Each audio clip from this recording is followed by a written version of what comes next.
Imagine करो, तब church चलता था और किसी ने हमारे गोडाउन में आग लगा दी थी और करोड़ों, लाखों, करोड़ों का सामान जला दिया था। उसकी पूरी गवाही मैंने आज तक नहीं दी। जिन लोगों ने जलाया, मेरे को उनके नाम तक, उनके एरिया पता थे, कौन थे वो। कभी बदला नहीं लिया।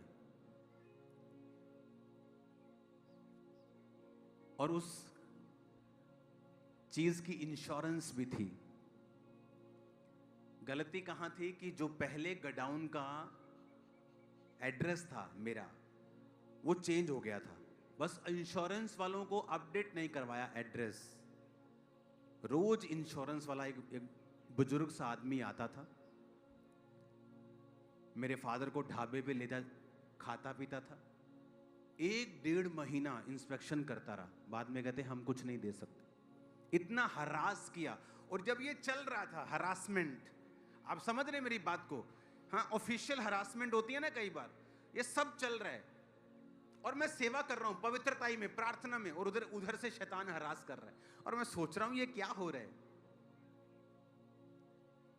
लेकिन प्रभु कह रहा था कि मैं तेरे को इतने लाखों दे रहा हूं, तो काबिल भी है क्या? वो मुझे चेक करता जा रहा था। वो मैंने पूरी कभी टेस्टिमनी आपको नहीं दी। सरकार की तरफ से भी लोग आए। पता कितने पैसे दिए? 2.5 लाख रुपए। मेरे 4 वॉश बेसिन थे 2.5 लाख के उसमें, क्योंकि मेरे पास स्पेशल सैनिटरी वेयर होता था जहां पर गोल्डन वर्क होता था। वॉश बेसिन पे गोल्डन वर्क होता था, बहुत महंगे बिकते थे वो। तो ये सब हरासमेंट्स हो रही थी और मुझे लग रहा था कि मैं सब कुछ सही कर रहा हूं। मैं टाइथ 20% में बोता था, मैं सब अच्छा कर रहा हूं, लेकिन मेरे साथ ऐसा क्यों हुआ? जब प्रभु आपको किसी हाईएस्ट लेवल पे ले जाना चाहता है, वो आपको चेक कर सकता है। कई बार आप फ्रस्ट्रेट हो जाते हैं कई चीजों से। हो सकता है वो कोर्ट का चक्कर हो, वो आपकी लाइफ का कोई चक्कर हो, और आप मसीह में हैं, आप टाइथ दे रहे हैं। डोंट वरी, जो आपने जमीन में बो दिया है, मैं कहा पत्थर फाड़ के निकल आएगा एक दिन। एक बिजनेसमैन क्या करता है अपनी लाइफ में, या एक बंदा क्या करता है जब वो पैसे कमाता है? सबसे बड़ी प्रॉब्लम, वो खर्चा करना शुरू कर देता है। 1 लाख रुपए वाला पर्स, 2 लाख वाले जूते। मेरी लाइफ की कामयाबी का राज ये है, मैं आपसे ऑफरिंग नहीं लेता हूं, लेकिन मैं अपनी बुक से पैसा कमाता हूं। जो मैं कमाता हूं, मैं खर्चता नहीं हूं, मैं सेव करता हूं, इन्वेस्ट करता हूं। अगर मेरे पास महंगे जूते होंगे 2 लाख के, तो आपको समझ आ जाना चाहिए वो मेरे नहीं है, वो गिफ्टेड है। अगर मैंने 1.5 लाख की शर्ट पहनी है गुच्ची की, तो आप समझ लेना ये पापा ने नहीं खरीदी, गिफ्ट आई है। हालेलुया। अगर मेरे पास पैसा है तो मेरी वाइफ जानती है वो पैसा इन्वेस्ट होता है, क्योंकि मेरे पास सारा 1 नंबर का पैसा होता है। वो सिर्फ इन्वेस्ट होता है, कभी खर्चा नहीं। ऐसी कोई चीज पे खर्चा नहीं होता जो आज 5 लाख की और कल 1 की रह जाएगी।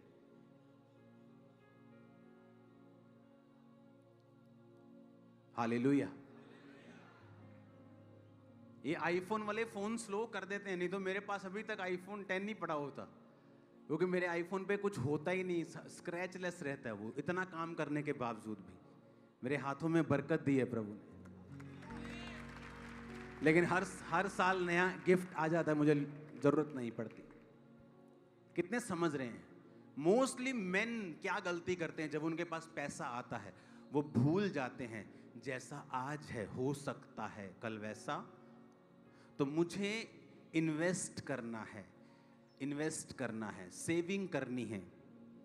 जब आपकी कमाई 25,000 थी, आप तब भी पूरा खर्चा कर लेते थे। बॉस ने 35,000 पैकेज कर दिया, अब भी पूरा खर्चा हो रहा है। आप गलत दिशा की ओर जा रहे हैं। और लोगों को लगता है कि आप लाखों कमाते हो तो आप इन्वेस्ट कर सकते हो। हम तो कमाते 20,000 हैं, उसमें से भी आप इन्वेस्ट कर सकते हो, क्योंकि इन्वेस्टमेंट एक आदत है, जब पड़ जाएगी वो बढ़ जाएगी। जब परमेश्वर आपको पैसा दे रहा है, जब मेरे को पैसा आता है, सबसे पहले मैं उसके प्रभु का हिस्सा निकालता हूं, उसे मैं अलग कर देता हूं बिना सोचे समझे। जो बचता है वो इन्वेस्ट होता है, दैट्स इट। लेकिन जब आदमी को मैं देखता हूं जो बचता है, उसके वो खर्च करता है अनलिमिटेड। मैं भी खर्च करता हूं अपने परिवार पर, लेकिन वो मूर्खतापूर्वक खर्च नहीं करता हूं। चर्च का भी मैंने ईमानदारी से और सही रीति से रखा। इसीलिए ये चर्च जहां आप बैठे हो, ये 50 एकड़ का कैंपस बन चुका है। 50 एकड़, 50 एकड़, यहां इधर उसके पीछे, इधर उसके पीछे प्रेयर माउंटेन, सब चीजें मिला के। हालेलुया। क्योंकि प्रभु देता सबको है, लेकिन कोई संभालता है, कोई उड़ा देता है। तो जब भी परमेश्वर आपको दे, क्योंकि वो सबको दे रहा है, उसमें से इन्वेस्ट करना शुरू करते हैं। कितनी रील्स में देखो आता है, मेरे पास समय नहीं होता, लेकिन फिर भी मुझे मालूम होता है। वो बोलते हैं कि अगर आप कुछ हजार रुपए हर महीने जोड़ना शुरू करें तो कुछ साल में आपके पास करोड़ों रुपया होता है। म्यूचुअल फंड में कहीं और आप अगर जोड़ना शुरू कर दें, सेविंग करना शुरू कर दें, चाहे आपको आज लगेगा कि क्या बनेगा 3000 से 4000 से, लेकिन जब समय बीतेगा आपको मालूम होगा। आप प्रॉपर्टी लेना चाहेंगे ना 10 साल बाद, आपको सोचने की जरूरत नहीं पड़ेगी। और लोग बोलते हैं 10 साल, ऐसे निकल जाते हैं 10 साल।